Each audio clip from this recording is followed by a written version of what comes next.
Hi guys. I wanna let you know guys that I am 28 years old, and as your 28-year-old girly, ang daming natakbo sa utak ko. Ang daming iniisip. Para saan ba ang buhay na pinahiram sa akin ni Lord? Anong purpose ko? Ma-achieve ko ba lahat ng dreams ko?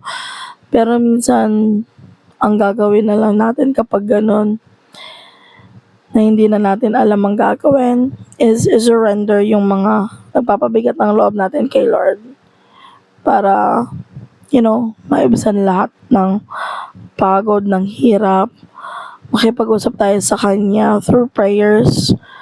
And sure naman ako na i-guide tayo ni Lord with our purpose and para gawin natin yung everything, or let's make the most out of the life na naregalo niya sa atin. So, ayun, kung nababurn out din kayo katulad ko, pray lang tayo. So, bye for now.